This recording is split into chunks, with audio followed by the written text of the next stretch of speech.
다시 대상에 넣고 종교와 출신부, 지역 등을 차별하는 내용의 5개 과목을 개시를 금지하도록 했습니다. 국민의힘은 정치 표현의 자유 내지는 정당 활동 보장을 이야기하던 민주당이 이제는 혐오 표현과 경관 훼손을 이야기한다며 반대 의사를 밝혔습니다. 조국혁신당도 원내 소수 정당은 정치적 입장을 홍보할 수단이 없다면서 유감스럽다고 재논의를 촉구했습니다. 하지만 민주당 소속 신정훈 행안위원장은 정치적 표현을 적절한 절제된 자유 등을 언급하며 표결을 진행했고 국민의힘이 퇴장한 가운데 개정안은 여당 단독으로 의결했습니다. 미국으로 가겠습니다.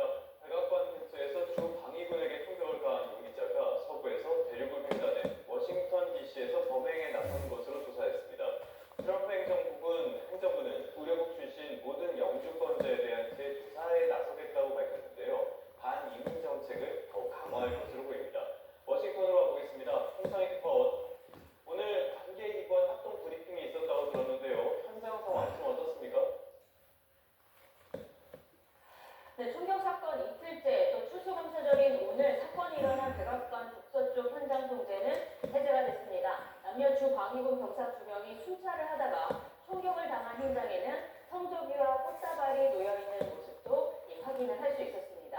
오늘 오전 이번 총격 사건에 대한 관계기관 합동 브리핑이 있었는데요. 워싱턴 DC 검사장은 이번 사건의 범인이 아프가니스탄 국적의 29살 아마눌라 라칸왈의 신원을 공개했습니다.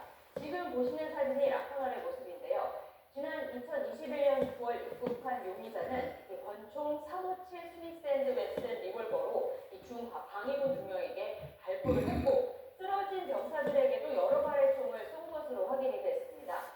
서부 워싱턴주의 벨레헴에 거주하고 있는 용의자는 범행을 위해서 동부인 워싱턴 DC까지 차를 몰고 대륙을 횡단해 온 것으로 파악이 됐습니다. 제닌 피로 워싱턴 DC 검사장은 미국의 수도를 표적으로 삼으려는 의도가 확실했다면서 법이 허용하는 최대한의 범위로 책임을 묻겠다고 말했습니다. 검사장의 말을 들어보시겠습니다.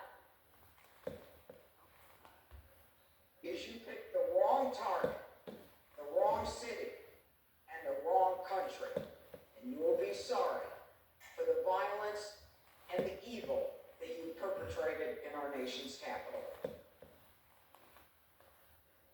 네, 용의자에 대한 조사가 진행되고 있지만 범행 동기를 말하기에는 아직 이르다라고 말하기도 했는데요. 현재 상황에서 라칸왈은 살해 의도를 가진 폭행, 또 범행 중 총기 소지 혐의로 기소가 될 수 있고요. 징역 15년에 처해질 수 있는데 만약 총상을 입은 병사들이 숨질 경우엔 1급 살인 혐의로 기소될 전망입니다.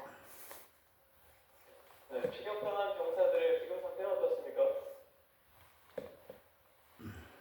네, 총격을 당한 웨스트버지니아주 방위군 소속 병사 2명은 수술을 받았지만 여전히 중태입니다. 미국 연방검찰은 20살 사라 벤스트롬과 24살 앤드루 울프의 사진을 공개했습니다. 모두 20대의 나이인데요. 미 연방수사국 FBI는 전방위적 수사를 벌이고 있다고 밝혔습니다.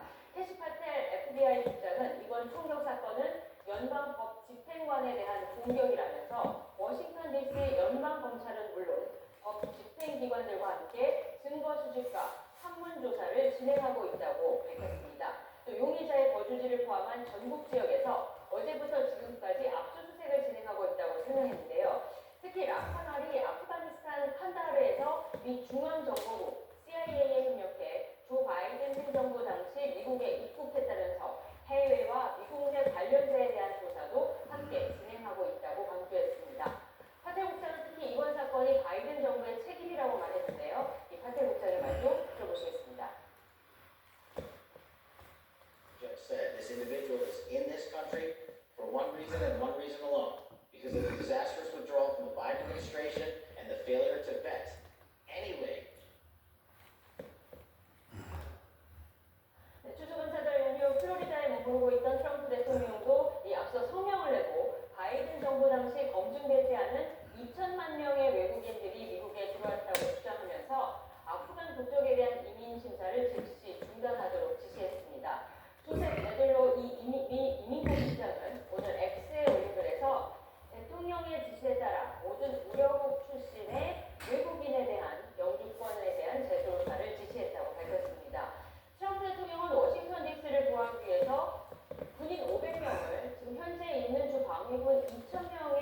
지금까지 워싱턴에서 전해드렸습니다. 트럼프 대통령은 동맹국보다는 중국, 러시아 지도자를 더 선호하는 게 분명한 것 같습니다. 트럼프가 다카이치 사나의 일본 총리에게 타이완 문제로 중국을 자극하지 말라고 말했다는 미국의 언론 보도가 나왔습니다. 일본 정부는 관련 보도 내용은 사실이 아니라면서 부인하고 나섰는데요. 트럼프 대통령의 애매한 자세에 일본 정부의 불안은 여전해 보입니다. 도쿄에서 김세호 특파원입니다. 시진핑 국가주석에 이어 다카이치 총리와 전화 통화를 한 트럼프 대통령. 다카이치 총리는 통화에서 트럼프 대통령이 최근의 미중 관계를 설명했다면서도 자신의 타이완 유사시 개입 시사 발언과 관련해서는 별다른 언급을 하지 않았습니다. 하지만 트럼프 대통령은 다카이치 총리에게 타이완 문제로 중국을 자극하지 말라는 입장을 전한 것으로 전해졌습니다. 미 일간지 월스트리트 저널은 미일 정부 관계자를 인용해 타이완 관련 발언의 강도를 낮출 필요가 있다고 말했다고 보도했습니다. 그러면서 트럼프 대통령이 다카이치 총리에게 발언 철회를 압박한 것은 아니라면서도 일본 정부 관계자들은 매우 우려하고 있다고 전했습니다. 오전까지만 해도 관련 보도에 대해 언급을 피하던 일본 정부는 오후에 입장을 바꾸어 기사 내용이 사실이 아니라며 부인하고 나섰습니다. トランプ大統領から台湾の主権に関する問題で中国政府を挑発しないよう助言との記述がありますが、このような事実はない点は明確にしております。 오후에 갑자기 입장을 바꾸어 보도 내용을 부정한 이유입니다. 정부에 많은 문의가 있어 기사가 사실이 아니라는 점을 명확히 할 필요가 있기 때문이라고 해명했습니다. 앞서 트럼프 대통령은 다카이치 총리에게 오사카 주재 중국 총영사가 그거를 하자 중국보다 동맹국이 미국을 더 이용한다며 오히려 중국을 두둔하는 모습을 보인 바 있습니다. 일본 정부가 트럼프 대통령의 중국 자국 자제 발언과 관련한 기사 내용을 부인하고 나섰지만 중일 관계를 둘러싼 트럼프 대통령의 애매한 입장에 대한 불안감은 이어질 것으로 보입니다. 도쿄에서 YTN 김세호입니다.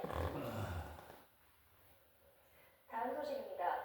한국은행이 4번 연속 기준금리를 동결했습니다. 이찬영 총재는 앞으로 금리 인하와 동결 가능성을 모두 열어보겠다고